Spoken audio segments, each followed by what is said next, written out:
Okay,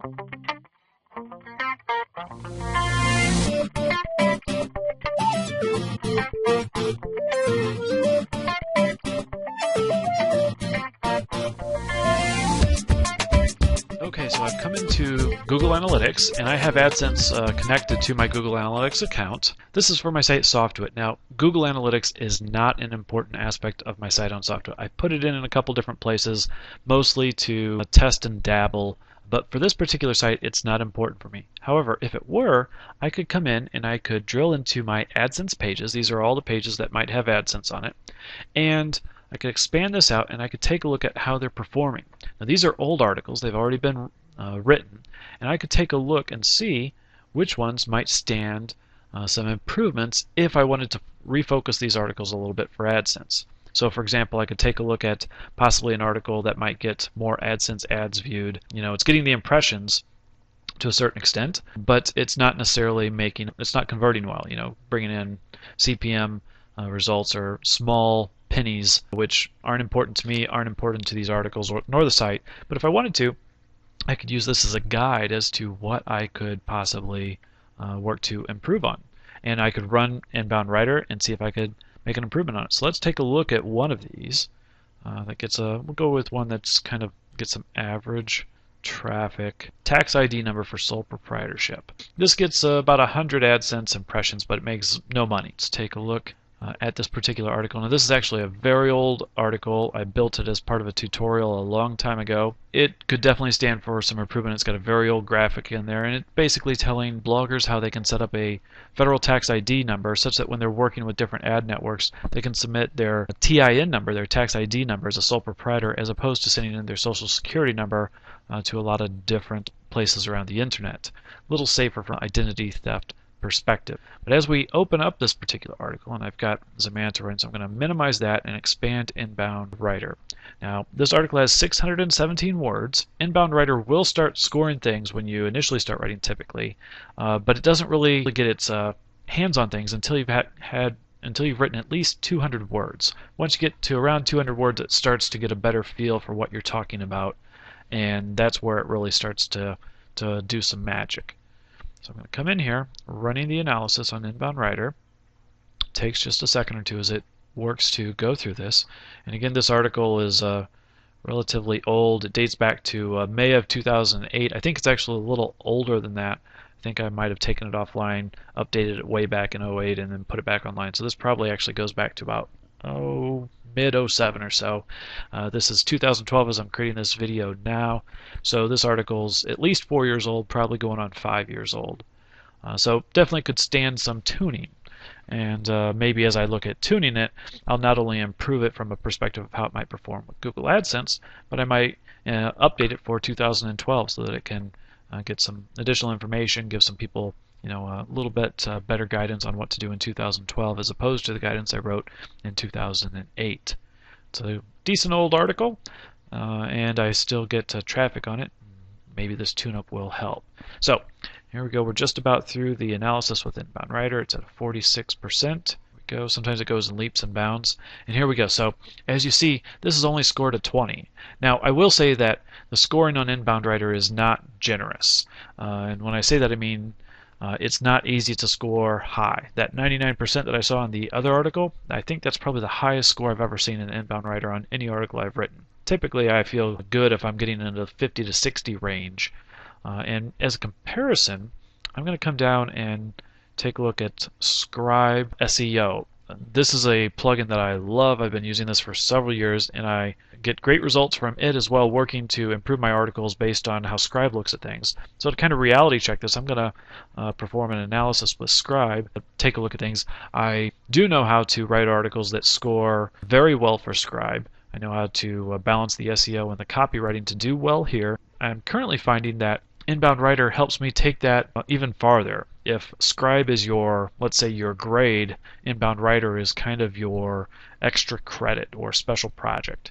So as I take a look at this, Scribe's telling me that I've actually written a decent article, but I'm missing a few reference hyperlinks. For the number of words that I have, I should probably have several more hyperlinks, probably at least 2 or 3 more articles referenced. And given the fact that this is a dated article, I probably need some new updated references on how to do things.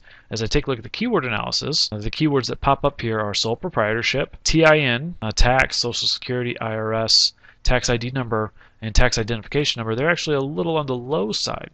So I'm doing well for the acronym, but I'm not doing as well for the actual keywords. Sole proprietorship, I'm not doing too bad on that. So somewhere in there, Scribe's putting it all together, and they're saying these are probably the primary keywords as you've written it today. If that's not what you want your primary keywords to be, take a look at rewriting this. And that's exactly what we're going to do. I could also take a look at the potential, how the article is going to look in the SERPs, and ask myself, is this something that would convince someone to click on this article and come read this article and do some and get some help? If it doesn't look like it could help someone, maybe I need to rewrite it. So I've got a thing here that says, as an internet contractor, setting up a tax ID number with the IRS may save you identity.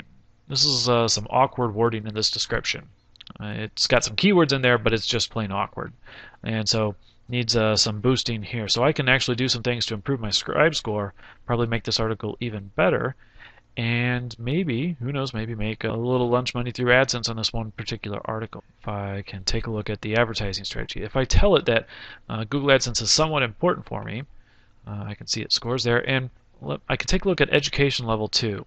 Now, it's been my experience with this particular article that I get a number of readers at a number of different levels. It's been my experience, though, that the folks that have been to business school and college, they don't necessarily need this article. It's the ones that have kind of missed some of those fundamentals that might need a little help in this, or need some tips, or need to know just how easy this is to do. So I'm going to set the reading level for this at high school level. And we'll close that up.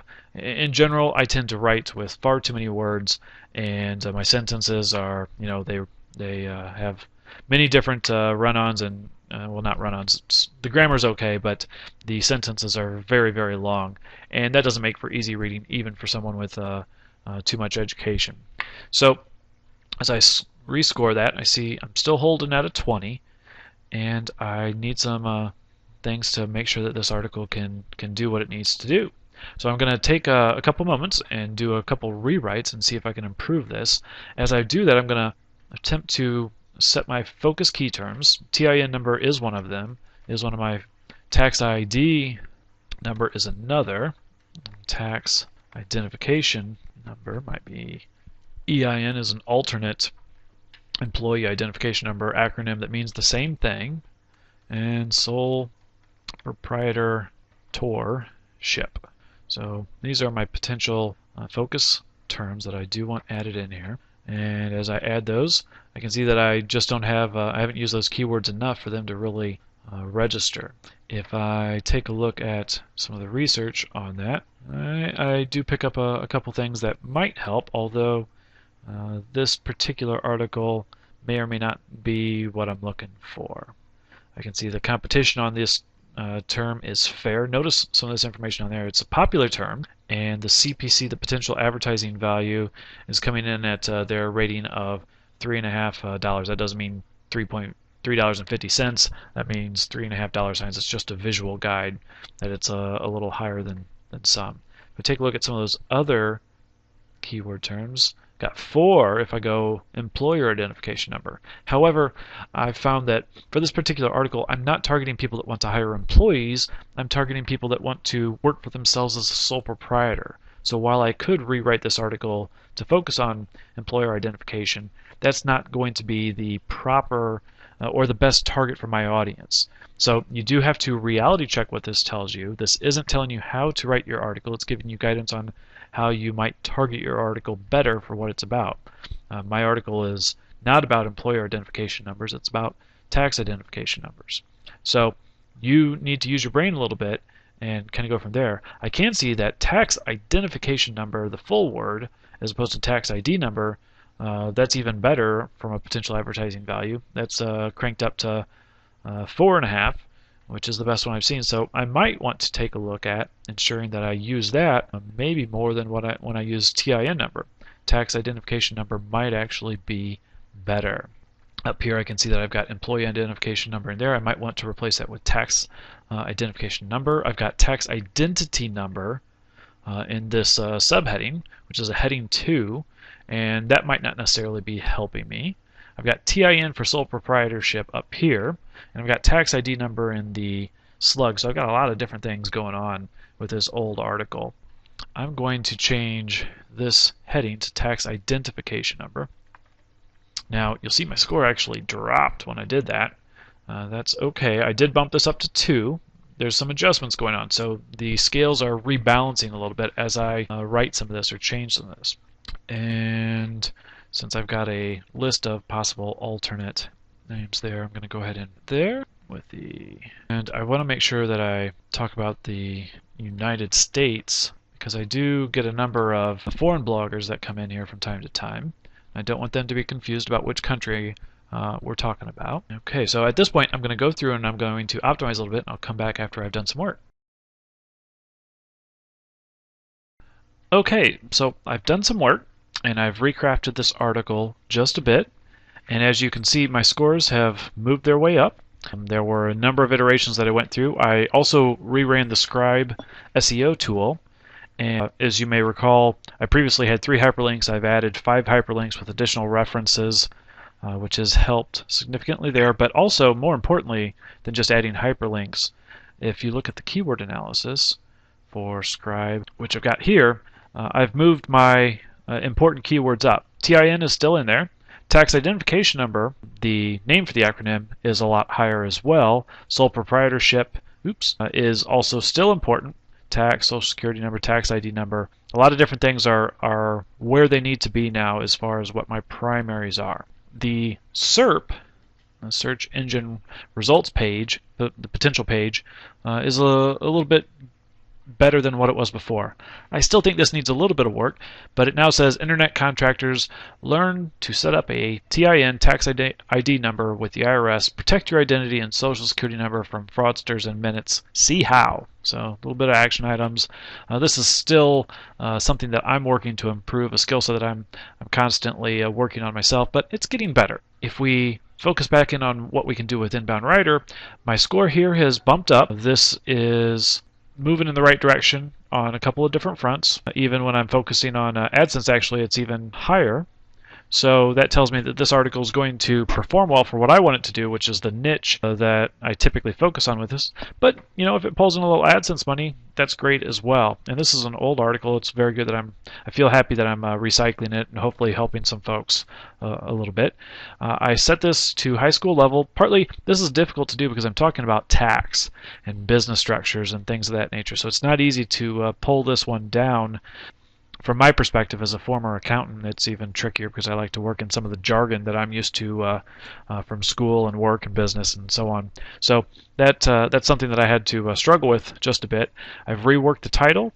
I've added some text and kind of beefed up the layout of this a good bit.